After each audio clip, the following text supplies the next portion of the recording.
remontuoja.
gal šitas, gal ne tik tą valandą plaukia, dar nežinau, kaip ten tos valandos. Nu, aš internete pažiūrėjau, peradau, tai pagal tai. Yra dar, man atrodo, yra anksčiau, vėliau tai nežinau, bet anksčiau mes kažką kalbėjome apie 11 valandą. Jau gal, ten va prie įėjimo turėtų būti surašyta, bet aš... Mes tada ir matėm prie įėjimo, už tai atkalbėjom kažkokį 11 valandą. Atsimenu, kad 11 eurų, bet visą tą mėnesį buvo 10 parašyta.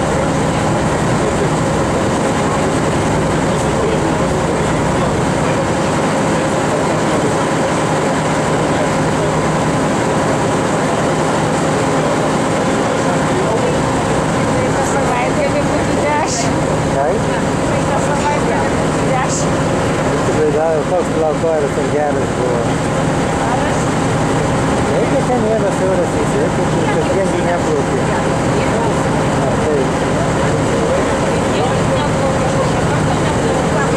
Tada tik aš mažas vaikas gal užsimatorijus man kilometrų dar netikėjau, jau negal kažkas plaukti man euras.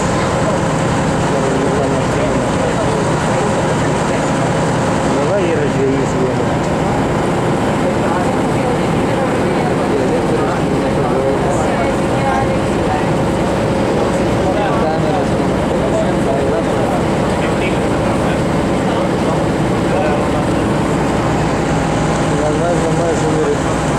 Bendradarbis ten prisėdė.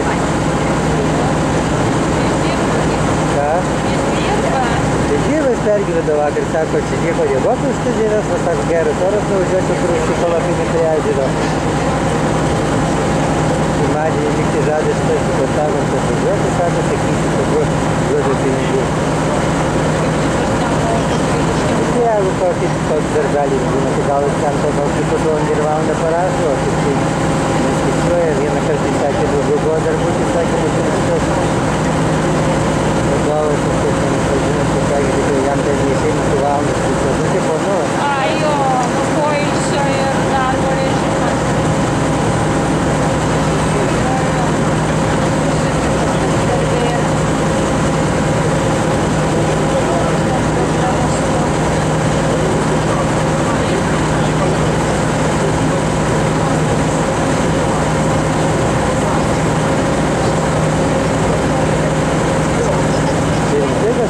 Gal kažkai miškiavaitį priklausymas, bet ten tam turėtų pasakoti.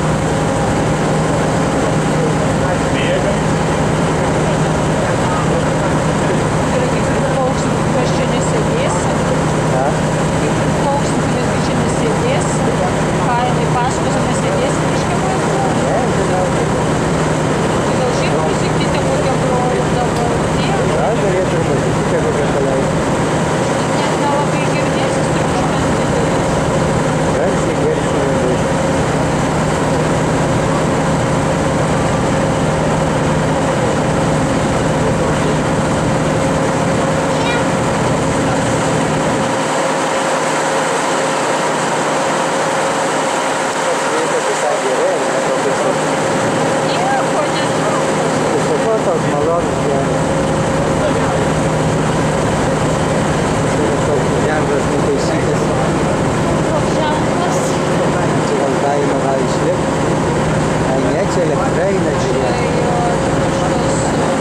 Kabelis elektros eina per šitą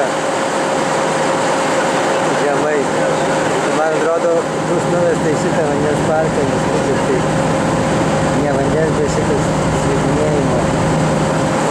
Kažkaip tai sakė, išneravo tipo galingumo būtos, kažkaip tai neravosi visi išmeta tą elektrą visam miestui šildai, tai sakau, kad nuo to slidinėjimo tai pastatė jam tai.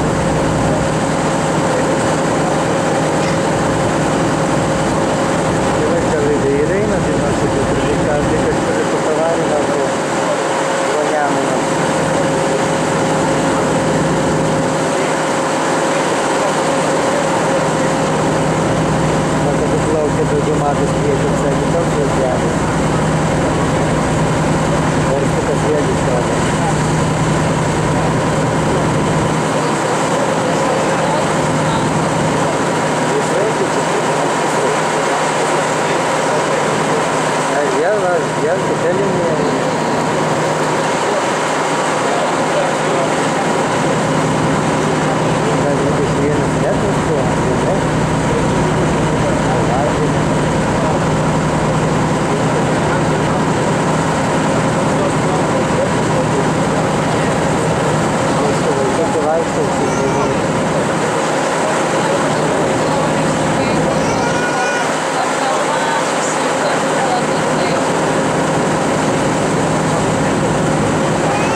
Čia gal valgymo tai renginiai va.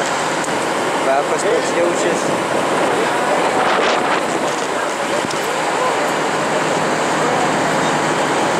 O mes tik nelaikauti vaikai.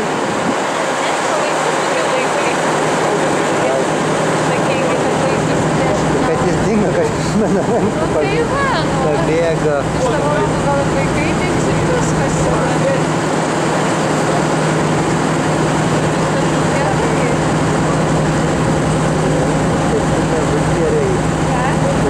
Bus gerai, reikės laikyti. Kaip tas atsikartinis vaikščioja. Nepasėdėsi, va, niekais neužsiminėsi. Visi jau nereikti bus. Audžiuosi pagalvoti.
atgal. Va jau tau ir valanda. Dar čia vidai, bažnyčia, dar ir po piliakalnių gal.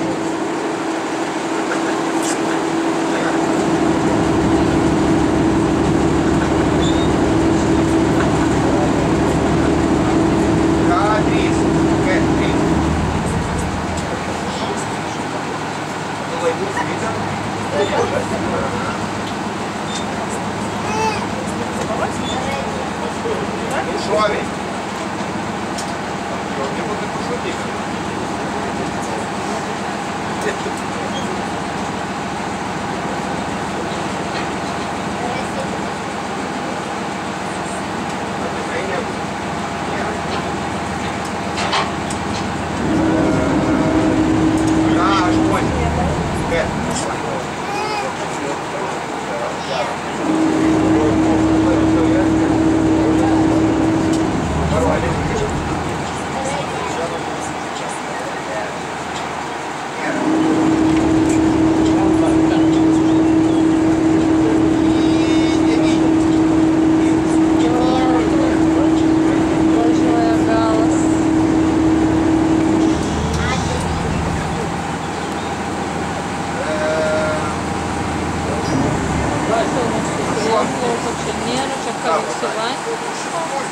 Šoks įvykas komunistiškas, tais ratais gelbėjimo.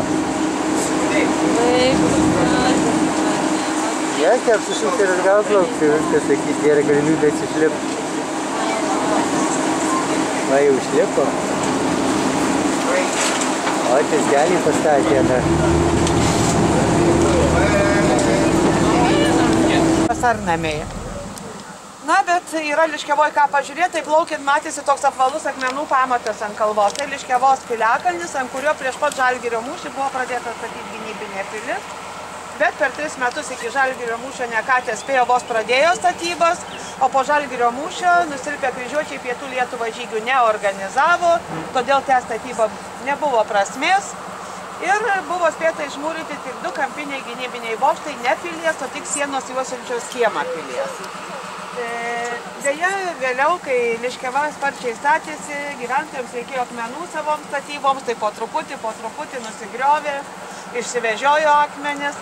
Ir tai, kas šiandien yra ant piliakalnio, tai yra vieno gynybinio bokšto pamato rekonstrukcija padaryta archeologų kasinėjusių piliakalnį. Na, dabar labiausiai lankomas objektas yra Liškiavos Šventos Trejybės bažnyčia, vieta išlikė buvusio Dominikonų vienuolyno pastatai. Tai dabar pagal programą mes ten ir eisim, kadangi turim ir kitom kalbom kalbančių, kad kažkas neliktų labai nuskriaustas, tai esam susitarę su Liškiavos kultūros centro gidė Jurgita, kad jinai lauks jūsų bažnytėlė ir lietuvių kalba papasakos visą istoriją, supažindint su ten esančiais vertingesniais paveikslais, po to turėsit laisvo laiko pasivaikščioti, įvertinti, kaip buvo panaudotas beveik €1 milijonas buvusio vienuolyno aplinkai sutvarkyti. Ir už bažnyčios, ten yra skveras su fontanu, tai už to fontanėlio šeimintrobės teraso yra toks mini bariukas, nealkoholinis, kuriame prekiauja naminė duonos gira, sako pagal vienuolių receptą gaminta, kava arbata ledais. Ir po 4:15 laivo sirena primins, kad laikas grįžti, po 4:20 išplaukiam, atgal prie srovę, kely būsim 1:10 minučių. Ir 5:30 grįšim į Druskininkų prieplauką. Šiaip jau pasiskaičiuokit, kad normaliai neskubant pareit nuo vienuolyno iki laivo, tai 10 minučių panašiai. Taip jau nereikės visai skubėti. Tai va dabar paeisit tą pačiu laiptuką į viršų į dešinę ir tuoj pamatysit bažnytėlę.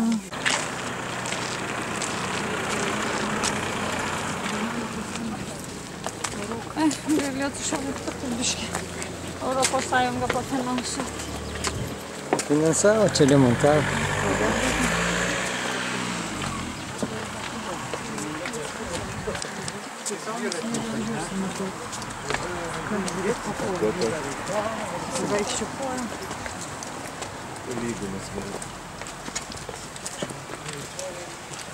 Šiandien gal jau miegosiu gerai, kaip prisilandžius. Tai jeigu kelias naktis nemiegi, tai pasim gal miegi kurie nors, ar visas tu žėlės nemiegi.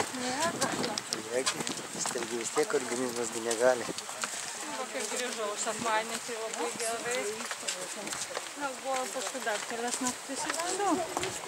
Matyt, pailsėjau. Reikia sportuoti, bėgioti, kaip jau pailsėti, kaip nesimiega tik ką. Tai varyti, nepažiūrėtas.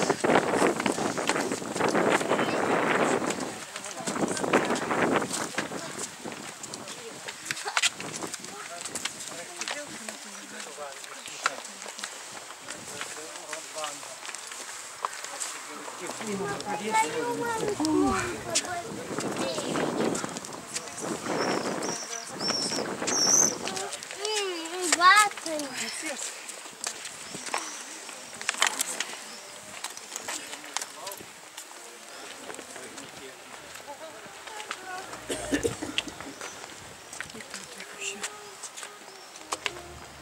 Muzika groja.